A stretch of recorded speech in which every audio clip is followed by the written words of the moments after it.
આપણે આગળના વિડિયોની અંદર પ્રણાલીની આંતરિક ઉર્જામાં ફેરફાર કેવી રીતે કરી શકાય એના વિશે જોઈએ.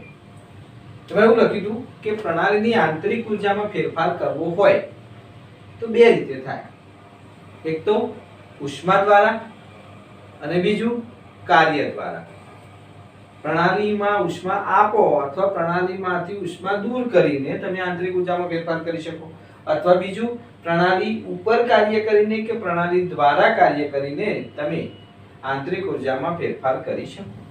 તો પહેલી વાત કરીએ આપણે કાર્ય દ્વારા આંતરિક ઉર્જામાં થતો ફેરફાર, પછી વાત કરીએ ઉષ્મા દ્વારા આંતરિક ઉર્જામાં થતો ફેરફાર, અને જો કાર્ય કરીએ તો ઉષ્મા દ્વારા, બંને કરીએ તો, અને બંને ના કરીએ, બંને 0 રાખીએ તો, એવા 4 ઓપ્શનમાં આપણે જોઈએ.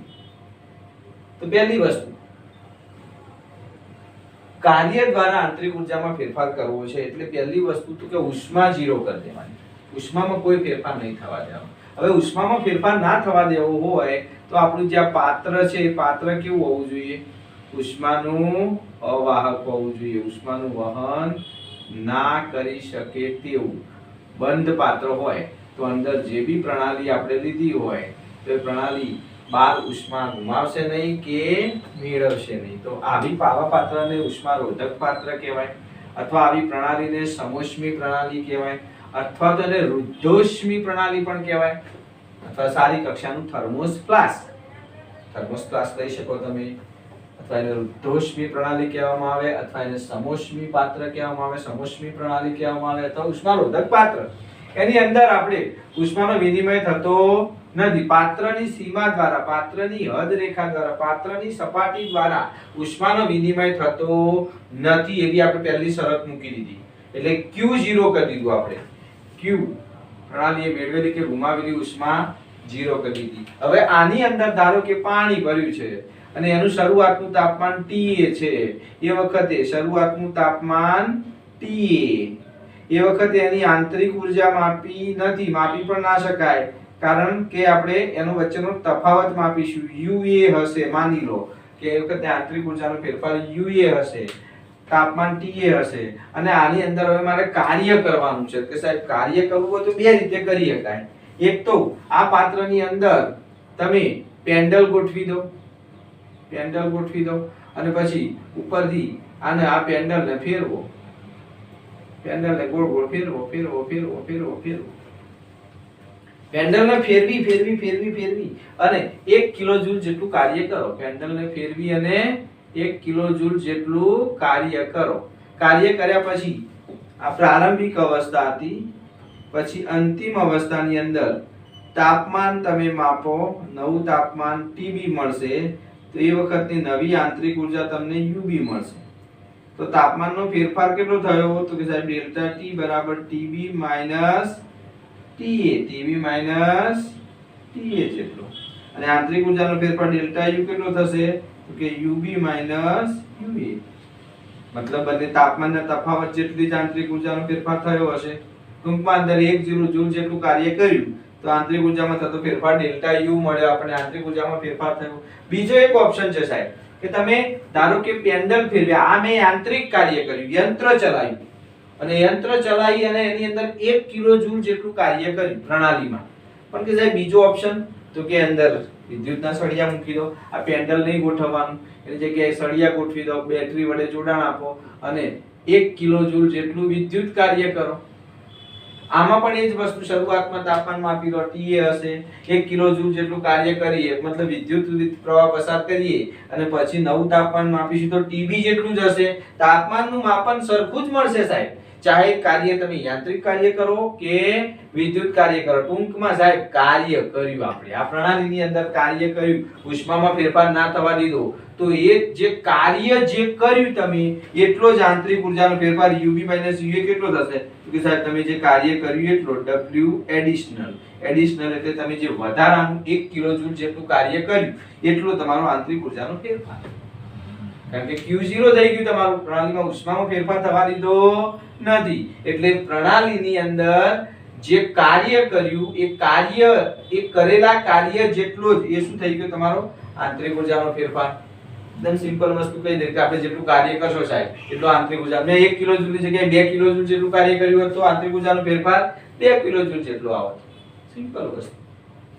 ટૂંકમાં આ પ્રકરણમાં થોડું કાર્ય કરીએ. કાર્ય બે રીતે થાય. યાંત્રિક કાર્ય પેન્ડલ મારીને તમે 1 કિલો જૂલ કાર્ય કરો, અથવા તો વિદ્યુતના સળિયા બેટરીના સળિયા ગોઠવી વિદ્યુત કાર્ય કરો. કોઈ પણ રીતે કરો, પ્રણાલીની અવસ્થામાં થતો ફેરફાર સરખો જ મળશે. પ્રારંભિક તાપમાન, અંતિમ તાપમાન, delta T, T B minus T, એ બંનેમાં સરખું જ મળશે. ટૂંકમાં આ દરમિયાન થતો આ સમોષ્મી પ્રકરણ કહેવાય. સમોષ્મી પ્રકરણ એટલે ઉષ્માનો વિનિમય થતો નથી. તો એ દરમિયાન થતું કાર્ય કેટલું? તો કે સાહેબ W એડિશનલ 1 કિલો જૂલ જેટલું કાર્ય. 1 કિલો જૂલ જેટલું કાર્ય, અને એ કાર્ય બરાબર ડેલ્ટા U, એ બરાબર આંતરિક ઉર્જામાં થતો ફેરફાર. U2 U1 લખો તો UB UA લખો. ટૂંકમાં સાહેબ આ જે કાર્ય આપણને આંતરિક ઉર્જાનો ફેરફાર જે મળ્યો એ કાર્ય ઉપર આધાર રાખશે. તો સાહેબ કાર્યનું મૂલ્ય W એડિશનલ નું મૂલ્ય ધન પણ હોઈ શકે, W એડિશનલ નું મૂલ્ય ઋણ પણ હોઈ શકે. ધન ક્યારે હોય? તો કે સાહેબ પ્રણાલી ઉપર કાર્ય કરીશું ત્યારે W નું મૂલ્ય ધન લઈશું, અથવા તમને W નું મૂલ્ય ધન આપેલું હોય રકમમાં કે ભાઈ કાર્ય W additional plus 52 kilo joule છે, તો એનો મતલબ શું સમજવાનો? તો કે સાહેબ પ્રણાલી ઉપર કાર્ય થયું હશે. અને એમ કહું કે -52 કિલો જૂલ તો પ્રણાલી દ્વારા કાર્ય થયું હોય. એટલે એકદમ સિમ્પલ ઉદાહરણ યાદ રાખવાનું આપણે. વાયુ ઉપર કાર્ય કરીએ તો કાર્ય મૂલ્ય ધન મળશે, અને વાયુ વડે કાર્ય થાય, વાયુ જ્યારે વડે થાય ત્યારે વાયુનું કદ વધે ત્યારે W નું મૂલ્ય માઈનસ. એટલે ઘણી વખત તમને એવું કીધું ના હોય કે ભાઈ પ્રણાલી ઉપર કાર્ય, મોટે ભાગે દાખલાઓની અંદર કીધું છે પ્રણાલી ઉપર કાર્ય કરવામાં આવે છે તો પ્રણાલી દ્વારા કાર્ય કરવામાં આવે છે. આપણો મગજમાં ગોઠવાઈ જવું જોઈએ કે પ્રણાલી ઉપર કાર્ય કર્યું તો કાર્ય ધન. આપણે રકમમાં મૂલ્ય તમને એવું કીધું ના ધન લેવું કે ઋણ લેવું. આપણે એક સૂત્ર સાબિત કરીશું ડેલ્ટા E બરાબર Q + W, પણ એમાં W ધન લેવાનું ઋણ લેવાનું આપણને કીધું ના હોય, પણ રકમ પરથી ખબર પડે કે સાહેબે અંદર રકમમાં લખી પ્રણાલી ઉપર કાર્ય કર્યું, પ્રણાલી ઉપર કાર્ય કર્યું સાહેબ W ધન લેવાનું. અને હું કહું પ્રણાલી વડે કાર્ય થાય છે તો W નું મૂલ્ય અહીંયા સૂત્રમાં માઈનસ લેવાનું કિંમત, એ ધ્યાન રાખવાનું. ટૂંકમાં W નું મૂલ્ય પ્લસ ક્યારે લેવું, માઈનસ ક્યારે લેવું તમને ખબર હોવી જોઈએ. તાપમાન એ અવસ્થા વિધેય છે. તાપમાન એ અવસ્થા વિધેય છે સાહેબ, નક્કી છે, કારણ કે તાપમાન એ કોઈ નિશ્ચિત અવસ્થા ઉપર આધાર રાખે તેનો ફેરફાર કેવી રીતે કરે. દાખલા તરીકે એક પાત્ર હોય એમાં પાણીનું તાપમાન 25 હોય, 25 સેલ્સિયસ માંથી 35 સેલ્સિયસ કરું, એ દરમિયાન થતો ફેરફાર. અથવા તો 35 હોય એ ઘટાડીને 25 કરું, બોલો તાપમાનનો ફેરફાર. એટલે સાહેબ એ તો અચળ રહેવાનો. મતલબ તમે 25 થી 35 લઈ જાઓ કે 35 થી 25 લઈ જાઓ, એ પ્રણાલીની પ્રારંભિક અવસ્થા અને અંતિમ અવસ્થા ઉપર આધાર રાખે છે. એ તમે કેવી રીતે કર્યું, 25 થી 35 લઈ ગયા, કેવી રીતે, કયા માર્ગે, અથવા એનો પથ, એના ઉપર આધાર રાખતું નથી. મતલબ તમે 25 થી 35 કર્યું કે 35 થી 25 કર્યું એનાથી કોઈ ફરક નહીં. પ્રારંભિક અવસ્થા અને અંતિમ અવસ્થા હરખી છે કે હા સાહેબ? પ્રારંભિક અવસ્થા ધારો કે 25 વાળી, અંતિમ અવસ્થા 35 વાળી. ધારો કે પ્રારંભિક 35 વાળી તો અંતિમ 25 સેલ્સિયસ વાળી છે. ટૂંકમાં બંને અવસ્થાઓ, પહેલી અવસ્થા અને બીજી અવસ્થા વચ્ચે એ દરેક વખતે સેમ આવે છે. તેનો મતલબ એનો તાપમાનમાં ફેરફાર અચળ આવશે. ટૂંકમાં તાપમાન એ અવસ્થા વિધેય છે. એના પછી જોઈએ આપણે ઉષ્મા દ્વારા આંતરિક ઉર્જામાં ફેરફાર. હવે શું કરીશું? સાહેબ કાર્ય નહીં થવા દઈએ, કાર્ય 0 કરી દઈશું, અને ઉષ્મામાં ફેરફાર કરીશું. કે સાહેબ ઉષ્મામાં ફેરફાર કરવો હોય તો આ પાત્ર છે કેવું લેવું પડે? ઉષ્માનું વાહક લેવું પડે, સુવાહક લેવું પડે. તાંબાનું પાત્ર લઈશું આપણે, એની અંદર પાણી ભરી દઈશું, અને પાણી ભર્યા પછી એક એવા મોટા સંગ્રાહક, આ એક પાત્ર લીધું, એની અંદર પાણી ભર્યું છે, તાંબાનું પાત્ર છે, અને બીજું એક મોટું સંગ્રાહક છે લીધું, સંગ્રાહક કહેવાય, તો મોટું પાત્ર લીધું. ધારો કે આનું તાપમાન T છે અને આનું તાપમાન TB છે. અહીંયા ઉષ્માનો વિનિમય થશે પણ દ્રવ્યનું કદ એમના એમ રહેશે, કદમાં ફેરફાર થશે નહીં. તો અહીંયા માની લો કે હવે આપણે શું કરવું છે? ઉષ્માનો વિનિમય કરવો છે. તો કાર્ય કર્યા વગર અહીંયા કોઈ જ પ્રકારનું કાર્ય થવા દેવાનું નહીં. એટલે બહારથી કોઈ પેન્ડલ ફેરવવાનું નહીં કે બહારથી કોઈ વિદ્યુત ઊર્જા આપવાની નહીં. પાત્ર બંધ કરી દીધું, પાત્ર બંધ કરી દીધું. પણ પાત્ર કેવું છે? ઉષ્માનું સુવાહક. તો પ્રણાલીમાંથી પર્યાવરણમાં કે પર્યાવરણમાંથી પ્રણાલીમાં ઉષ્માની હેરફેરથી આંતરિક ઉર્જામાં ફેરફાર કરીએ. એટલે માની લો કે શરૂઆતમાં આંતરિક ઉર્જા UA હશે, પછી આપણે એને આ TB ધરાવતા સંગ્રાહકમાં મૂકી દીધું. આ પાત્ર, મોટા પાત્રની અંદર પેલું નાનું પાત્ર મૂકી દીધું. ધારો કે આનું તાપમાન 25°C હોય અને આનું 50°C હોય તો શું થશે તો કે સાહેબ ધીમે ધીમે ધીમે અહીંથી ઉષ્મા આમાં જશે કારણ કે આનું તાપમાન વધારે છે બંનેનું તાપમાન શું થશે સરખું થાય ત્યાં સુધી ઉષ્માનો વિનિમય ચાલુ રહેશે એટલે ધીરે ધીરે 25°C તાપમાન ધરાવતું પાણી બહારથી શું કરશે ઉષ્મા મેળવશે અને એક સમય સમાન તાપમાન કરી દેશે અથવા માની લો કે અંદરનું તાપમાન 50 હોય અને બહારનું તાપમાન 25 હોય તો શું થશે તો કે સાહેબ આ અંદર વાળું જે પાણી છે ઉષ્મા ગુમાવશે અને બહારનું બંનેનું તાપમાન સરખું થશે ત્યાં સુધી ઉષ્મા ગુમાવતી રહેશે ટૂંકમાં સાહેબ પ્રણાલી એ કાં તો ઉષ્મા ગુમાવશે કાં તો ઉષ્મા મેળવશે અને એ રીતે આંતરિક જો એને ગુમાવી દીધી તો એની આંતરિક ઊર્જા જે UA હતી અને ગુમાવ્યા પછી કેવી થઈ ગઈ UB મેળવી દીધી ધારો કે 25°C તાપમાને આંતરિક ઊર્જા UA હતી પ્રારંભિક અને પછી 50°C તાપમાન ધરાવતા સંગ્રાહક મૂક્યો ધીમે ધીમે ઉષ્મા મેળવી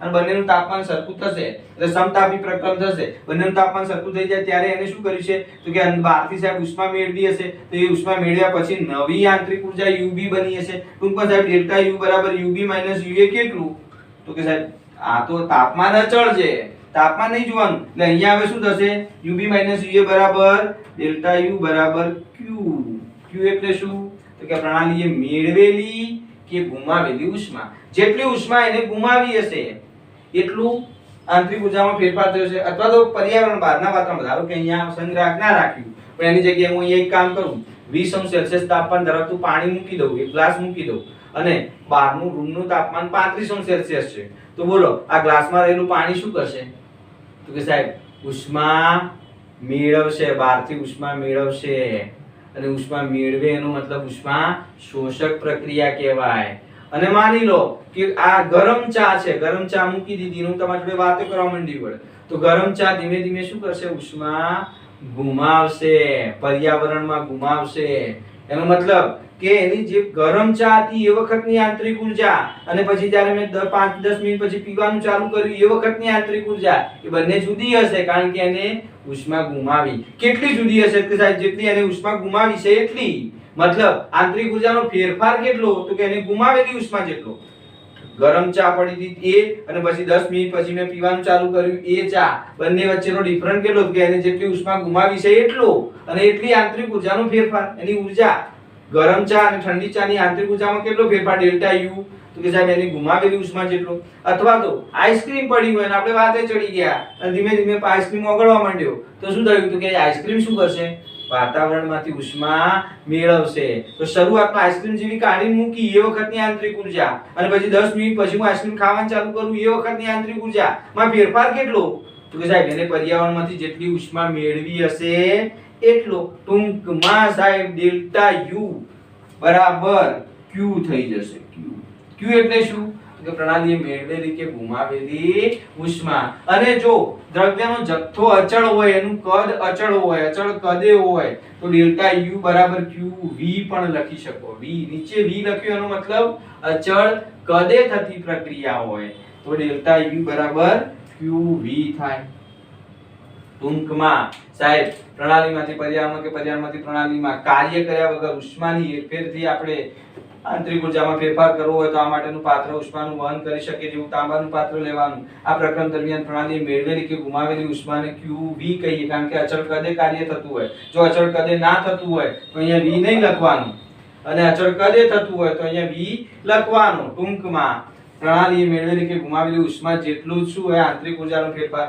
હવે જો પ્રણાલી ધારો કે મેં ગરમ ચા મૂકી છે તો ગરમ ચા ધીમે ધીમે ઠંડી થશે કેવી રીતે તો કે ઉષ્મા ગુમાવીને એટલે ઉષ્મા ગુમાવે તો એને ઉષ્માક્ષેપક પ્રક્રિયા કહેવાય અને ઉષ્માક્ષેપક પ્રક્રિયા હોય તો Q નું મૂલ્ય માઈનસ લેવાનું જો પ્રણાલી ઉષ્મા ગુમાવે તો Q નું મૂલ્ય માઈનસ લેવાનું એટલે Q નું મૂલ્ય માઈનસ ક્યારે લઈશું તો કે પ્રણાલી ઉષ્માક્ષેપક હોય ત્યારે મતલબ ઉષ્મા પ્રણાલીમાંથી પર્યાવરણમાં જાય ગરમ ચામાંથી વાતાવરણમાં જાય પણ આઈસ્ક્રીમ મૂક્યો હોય તો સાહેબ પર્યાવરણમાંથી પ્રણાલીમાં આવે એટલે આઈસ્ક્રીમ છે વાતાવરણમાંથી ઉષ્મા મેળવશે ત્યારે ઉષ્મા મેળવે ત્યારે ઉષ્મા શોષક પ્રક્રિયા કહેવાય એટલે પર્યાવરણમાંથી પ્રણાલીમાં ઉષ્મા આવે એનો મતલબ ઉષ્મા શોષક પ્રક્રિયા કહેવાય મતલબ પ્રણાલીની ઉષ્મા વધી ઉષ્મા પર્યાવરણમાંથી શોષી અને વધી એના કારણે Q નું મૂલ્ય શું લઈશું આપણે પ્લસ એટલે ધારો કે ગણિત હું એમ કહીશ કે પ્રણાલી 504 કિલોજૂલ જેટલી ઉષ્મા ગુમાવીને x જેટલું કાર્ય કરે છે તો ગુમાવીને શબ્દ લખ્યો એનો મતલબ તમારે જે q નું મૂલ્ય છે કેટલું લેવાનું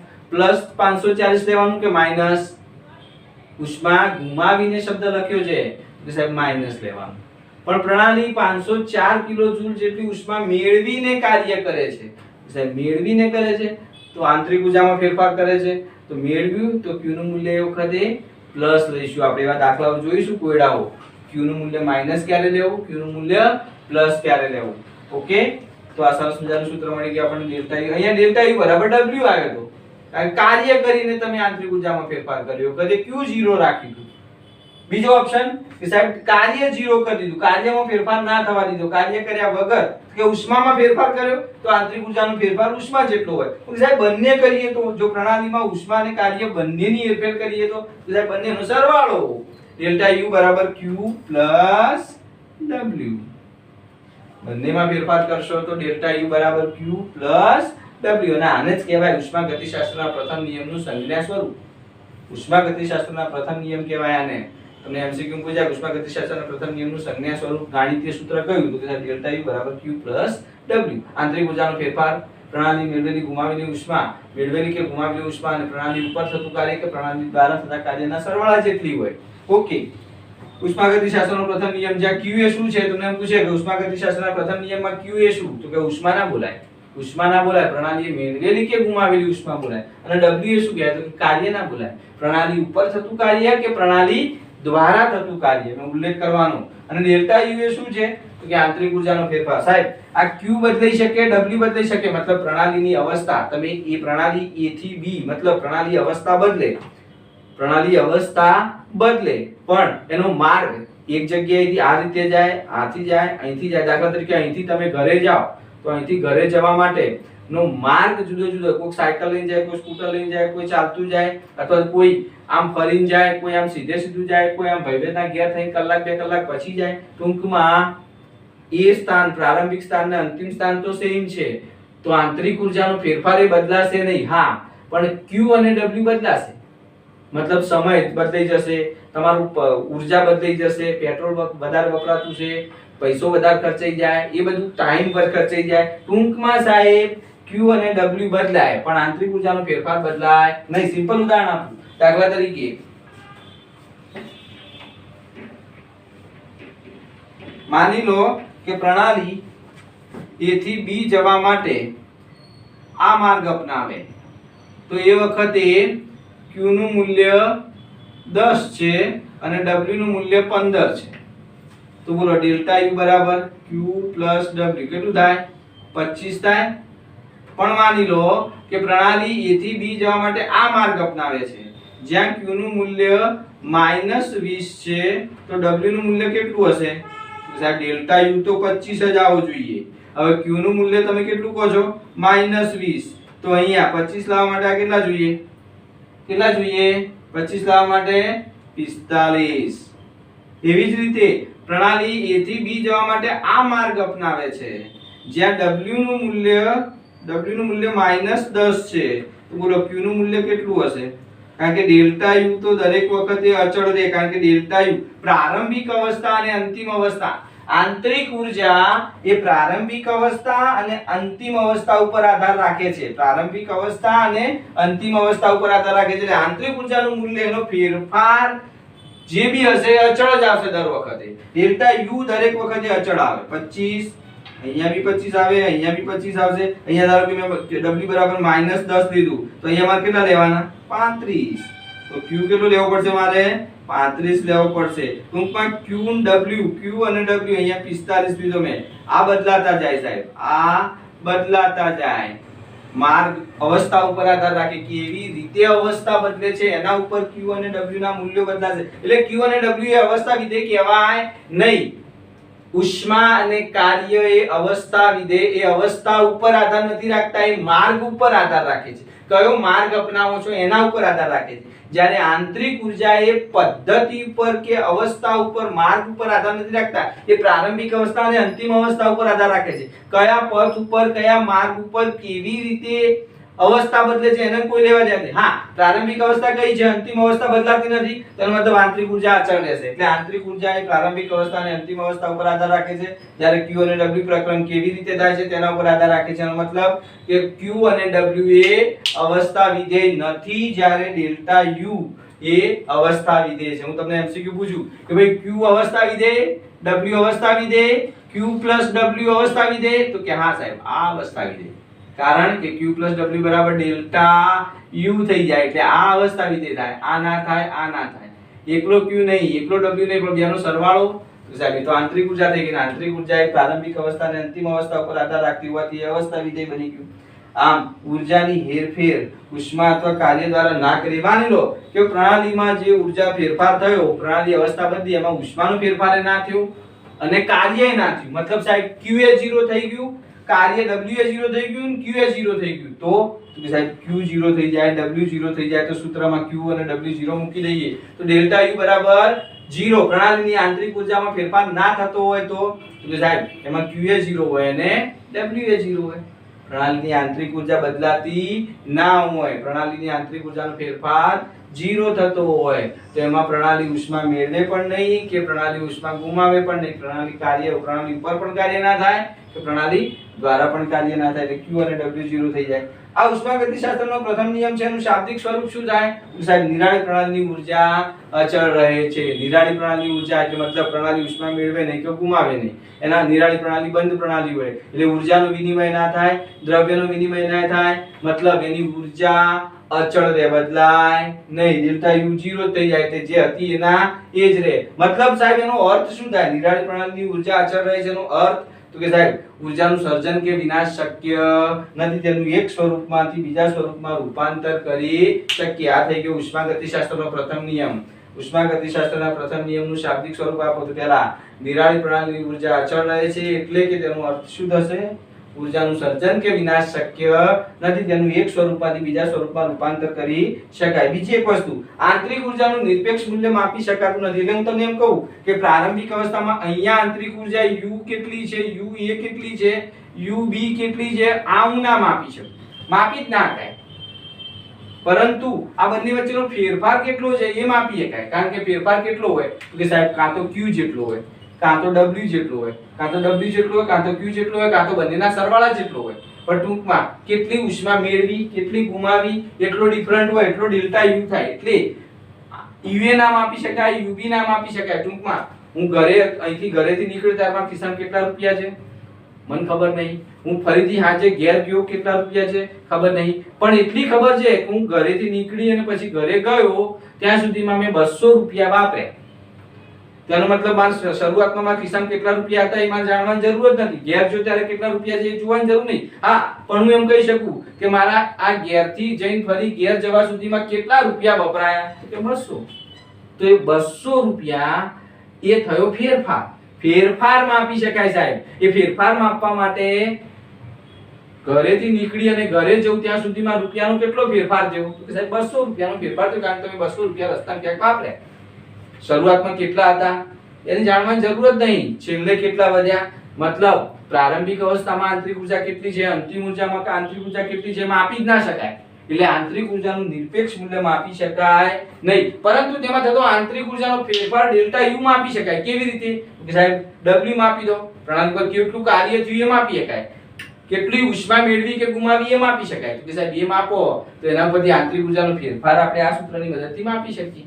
તો આ સરસ મજાની થિયરી આંતરિક ઉર્જામાં ફેરફાર બે રીતે કરી શકાય. એના પછી એક વચ્ચે થોડુંક લાંબી થિયરી આવતી એટલે નાનો ટોપિક લઈ લીધો આપણે ગુણધર્મો. પદાર્થના બે ગુણધર્મો, માત્રાત્મક ગુણધર્મ અને વિશિષ્ટ ગુણધર્મો. પદાર્થના એવા ગુણધર્મો કે જે દ્રવ્યના જથ્થા ઉપર, પદાર્થના એવા ગુણધર્મો કે જે પ્રણાલીમાં રહેલા દ્રવ્યના જથ્થા ઉપર અથવા કદ ઉપર અથવા પરિમાપ ઉપર અથવા સાઈઝ ઉપર આધાર રાખતા હોય, જથ્થા ઉપર આધાર રાખતા હોય તો જથ્થાત્મક એટલે કે માત્રાત્મક ગુણધર્મ કહેવાય.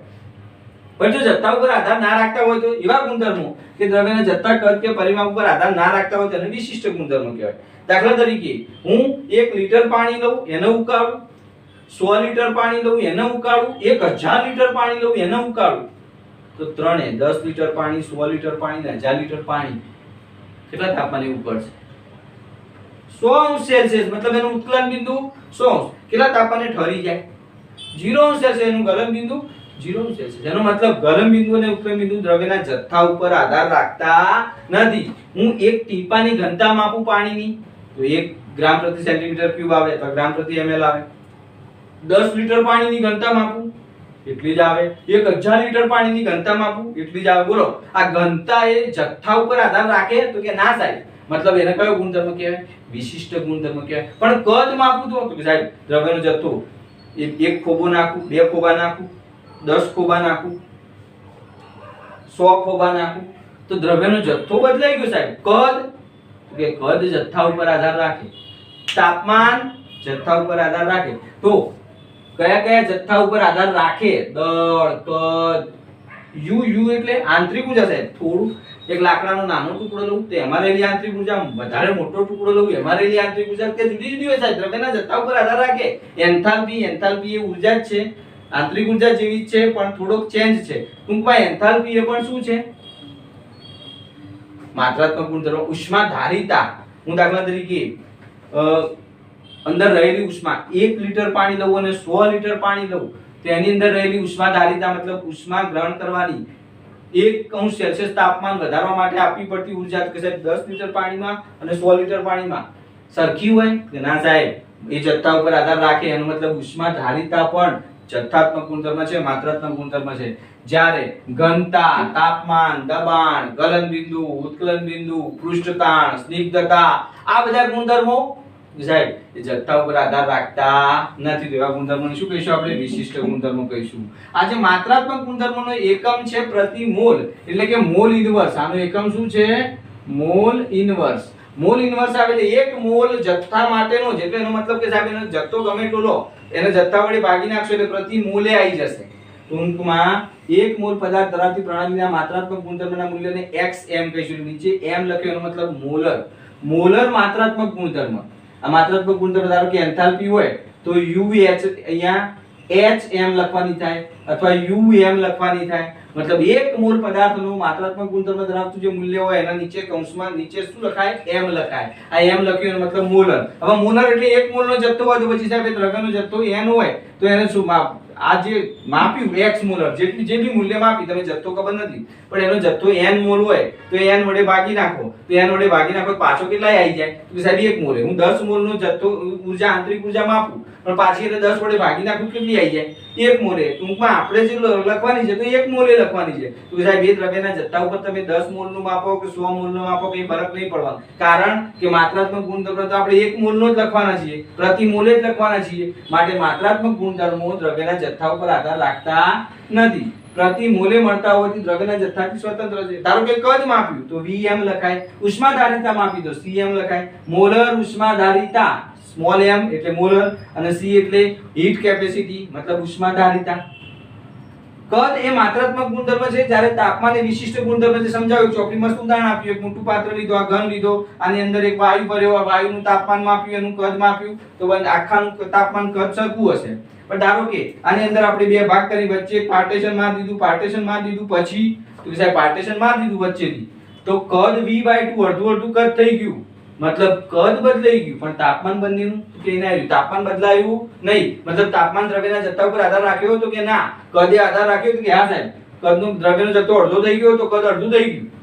અહીંયા દ્રવ્યનો જથ્થો આખો હતો તો કદ આખું હતું, તાપમાન બી આખું હતું. અહીંયા દ્રવ્યનો જથ્થો અડધો કરી દીધો, કદ અડધું થઈ ગયું, તાપમાન આખું રહ્યું. તાપમાનમાં કોઈ ફેરફાર ના થયો. એનો મતલબ કે તાપમાન એ વિશિષ્ટ ગુણધર્મ છે જ્યારે કદ એ માત્રાત્મક ગુણધર્મ છે. તો આ એક ઉદાહરણ આપીને સરસ સમજાયું છે. તો આજના ટોપિકની અંદર આપણે જોઈ ગયા કે આંતરિક ઊર્જામાં ફેરફાર બે રીતે કાર્ય દ્વારા અને ઉષ્મા દ્વારા કરી શકાય. ઉષ્માગતિશાસ્ત્રના પ્રથમ નિયમનું શાબ્દિક સ્વરૂપ અને ગાણિતીય સ્વરૂપ જોયું. આ ઉપરાંત બે વ્યાખ્યાઓ જોઈ, માત્રાત્મક ગુણધર્મ અને વિશિષ્ટ ગુણધર્મ. તો આટલું સરસ મજાનું તૈયાર કરી નાખો. નેક્સ્ટની વિડીયોની અંદર જોઈશું આપણે કાર્ય વિશે. તો આ કાર્યમાં ફેરફાર કઈ રીતે કરવાનું એ વિશે ભણીશું. ઓકે, ધન્યવાદ.